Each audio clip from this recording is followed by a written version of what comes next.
السلام علیکم ورحمۃ اللہ وبرکاتہ۔ محترم بزرگوں، دوستو، یہ ہمارا آپ کے مسائل اور ان کے جوابات کا 16واں سبق ہے۔ چونکہ درمیان میں 2 ہفتوں کا گیپ پڑ چکا ہے، میں سفر میں بھی تھا، بہت سارے بھائیوں کے اہم سوالات پینڈنگ میں تھے، اس لیے میں نے یہ سوچا کہ ان میں سے جو اہم سوالات ہیں ان کے آج جواب دے دوں،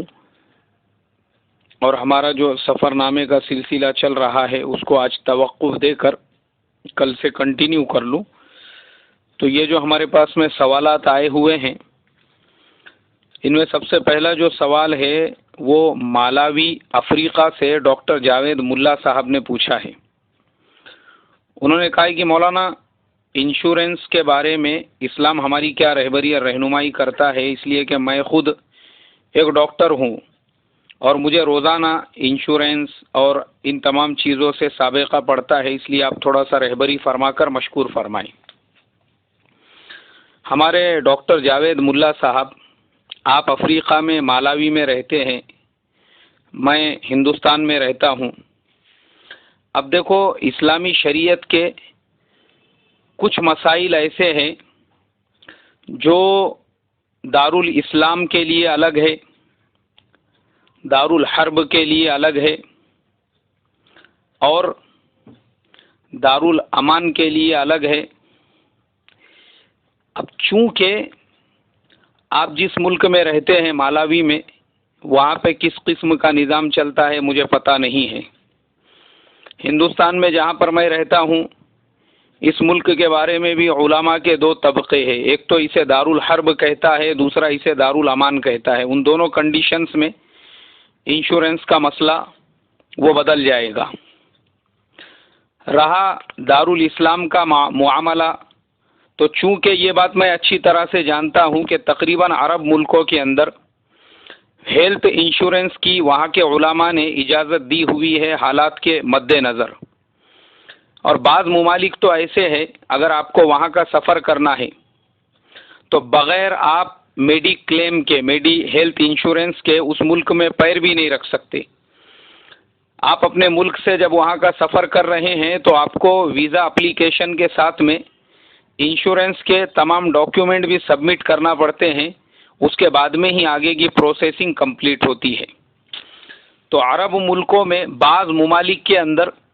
میڈی کلیم اور ہیلتھ انشورنس، یہ تمام چیزوں کی ان لوگوں نے اجازت بھی دی ہے، بلکہ بعض جگہوں پر تو جبری زبردستی آپ سے کرایا بھی جاتا ہے۔ اب رہا مسئلہ ہندوستان کا یا مالاوی کا، اس کے بارے میں نے حضرت مولانا خالد سیف اللہ رحمانی صاحب کی کتاب ہے جدید فقہی مسائل، جلد نمبر 1 اور صفحہ نمبر 289، اس کے اندر میں نے جب دیکھا تو حضرت نے بڑے تفصیل کے ساتھ میں انشورنس کے مسئلے کو واضح کیا، اور آخر میں جو حضرت نے لکھا ہے، میں بجائے اپنی طرف سے کچھ کہنے کے اسی عبارت کو پڑھ لیتا ہوں تاکہ آپ کے بھی ذہن میں بات آ جاوے اور دیگر سننے والے بھی اس سے رہبری حاصل کریں۔ حضرت نے لکھا، دیکھو، ہندوستان کے موجودہ حالات یہ ہے کہ منصوبہ بند فرقہ پرستوں کی طرف سے مسلمانوں کی جان و مال مستقل خطرے میں ہیں، آئے دن فسادات ہوتے رہتے ہیں، حکومت کا عملہ کہیں تو مفسدین کی پشت پناہی کرتا ہے اور کہیں پر خاموش تماشائی بن کر مسلمانوں کی تباہی اور بربادی کا منظر اپنی آنکھوں سے دیکھتے رہتا ہے اور اپنی آنکھیں ٹھنڈی کرتا ہے۔ ہماری جان، مال، عزت، آبرو کا تحفظ حکومت کی ذمہ داری ہے۔ اس سے پہلو تہی کے نتیجے میں ہونے والے نقصانات کا تاوان حکومت پر عائد ہوتا ہے۔ اگر مظلوم اپنا حق سیدھی راہ سے حاصل نہ کر سکے اور کسی طور پر ظالم کی ایسی چیز اس کے پاس آ جاوے جس سے وہ اپنا حق وصول کر سکے تو یہ جائز ہے، جس کو فقہا ظفر بالحق سے تعبیر کرتے ہیں۔ پھر کتاب و سنت کی نصوص کی روشنی میں فقہا کے یہاں یہ متفقہ اصول ہے کہ شدید ضرورت کی وجہ سے ناجائز چیزیں بھی جائز ہو جاتی ہے، اور یہ صراحت بھی فقہا نے فرمائی ہے کہ اجتماعی اور قومی سطح کی حاجت یہ بھی ضرورت کے درجے میں ہے، اس لیے ان تمام حالات اور شریعت کے مزاج اور مذاق اور اصول و قواعد کو سامنے رکھ کر سب سے پہلے 1965 میں مجلس تحقیقات شرعیہ ندوۃ العلماء لکھنؤ نے علماء کی ایک نشست میں ہندوستانی مسلمانوں کے لیے اس کے جائز ہونے کا فتویٰ دیا۔ پھر دارالعلوم دیوبند کے دارالافتاء نے دارالعلوم کے مفتیان اور اکابر اساتذہ کے دستخط سے 1990 میں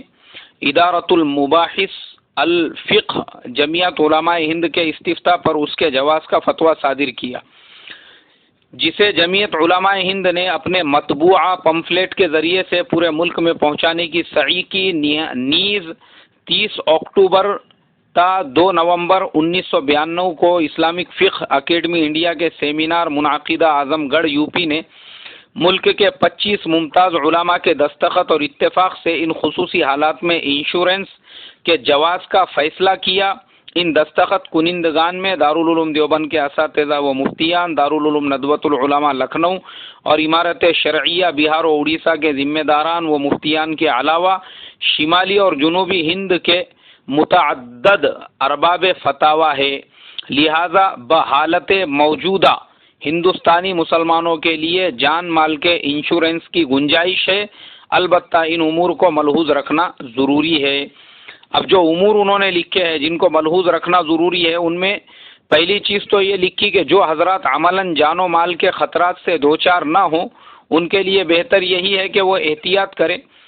دوسرا، انشورنس کرانے کے بعد اگر واقعی فساد میں جان و مال کا نقصان ہے تو تب کمپنی کی طرف سے ہونے والی تمام رقوم اس آدمی کے لیے جائز ہوں گی، اور اگر نقصان نہ ہوا ہے لیکن طبعی اسباب کے تحت ایسا ہوا ہے تو ایسی صورت میں اتنی ہی رقم اس کے لیے حلال ہوں گی جتنی اس نے جمع کی تھی۔ اضافی رقم کو غربا پر یا رفاہی کاموں میں بلا نیت صدقہ خرچ کر دینا واجب ہوگا۔